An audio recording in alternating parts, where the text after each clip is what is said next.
প্রধান উপদেষ্টা ডক্টর মোহাম্মদ ইউনূসের সাথে বৈঠকে বসেছেন একাধিক রাজনৈতিক দলের নেতারা। প্রধান উপদেষ্টার সরকারি বাসভবন যমুনায় 2 দফায় অনুষ্ঠিত হচ্ছে এই বৈঠক। প্রথম দফায় বিকেল 5টায় অংশ নেন 11 জন, দ্বিতীয় দফায় আলোচনায় অংশ নিচ্ছেন 9 জন। এর আগে প্রধান উপদেষ্টার সঙ্গে সাক্ষাৎ করেন প্রধান বিচারপতি ডক্টর সৈয়দ রেফাত আহমেদ। প্রায় আধা ঘন্টা একান্তে কথা বলেন তারা।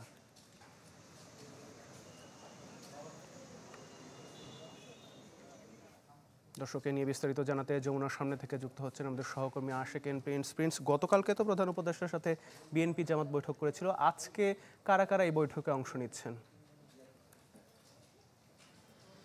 আতিকে রাজনৈতিক দলগুলোর সাথে বিকেল 5টায় মূলত বৈঠক শুরু হওয়ার কথা ছিল, তবে সেই বৈঠকটি 1 ঘন্টা পরে শুরু হচ্ছে এবং কিছুক্ষণের মধ্যেই হয়তোবা সেই বৈঠকটি শুরু হবে। এবং আপনি যে প্রশ্নটি করেছেন যে বৈঠকে কারা কারা উপস্থিত রয়েছেন, আমরা জানতে পেরেছি যে দেশের 11টি রাজনৈতিক দলের শীর্ষ যেসব নেতারা রয়েছেন তারা এই বৈঠকে অংশ নিচ্ছেন। এর মধ্যে রয়েছেন কর্নেল অবসরপ্রাপ্ত অলি আহমেদ বীর বিক্রম, মাহমুদুর রহমান মান্না, সাইফুল হক, জুনায়েদ সাকি, হাসনাত কাইয়ুম, মুজিবুর রহমান মঞ্জু, মুজাহিদুল ইসলাম সেলিম, খালেকুজ্জামান ভূঁইয়া, টিপু বিশ্বাস, শেখ রফিকুল ইসলাম বাবলু, শহীদ উদ্দিন মাহমুদ স্বপন।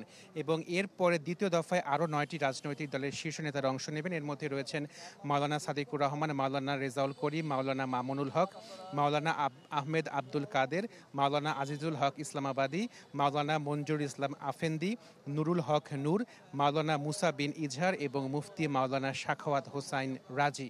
মূলত দেশের যে বর্তমান রাজনৈতিক পরিস্থিতি রয়েছে বা নির্বাচন নিয়ে তাদের যে ভাবনা, অর্থাৎ রাজনৈতিক দলগুলোর যে ভাবনা এবং তাদের যে অবস্থান, সেটি মূলত আজকে প্রধান উপদেষ্টা ডক্টর মোহাম্মদ ইউনূসের কাছে তাদের অবস্থানটি তুলে ধরবেন এবং একই সাথে প্রধান উপদেষ্টা হয়তো বা তাদের পক্ষ থেকে যে বক্তব্য, সেই বক্তব্যটি রাজনৈতিক দলগুলোর কাছে উপস্থাপন করবেন। আরেকটি গুরুত্বপূর্ণ বিষয় যে বিকেল 5টার সময় বাংলাদেশের প্রধান বিচারপতি তিনি প্রধান উপদেষ্টা ডক্টর মোহাম্মদ ইউনূসের সাথে বৈঠক করেছেন। এটি ছিল মূলত অনির্ধারিত একটি বৈঠক ছিল, যেখানে বাংলাদেশের চলমান পরিস্থিতি এবং একই সঙ্গে বিচারাঙ্গনে যেসব মামলা রয়েছে বা যে পরিস্থিতি রয়েছে সর্বশেষ, সেটি তিনি অবহিত করেছেন প্রধান উপদেষ্টাকে। মূলত এই ছিল সর্বশেষ তথ্য প্রধান উপদেষ্টার বাসভবনের সামনে থেকে।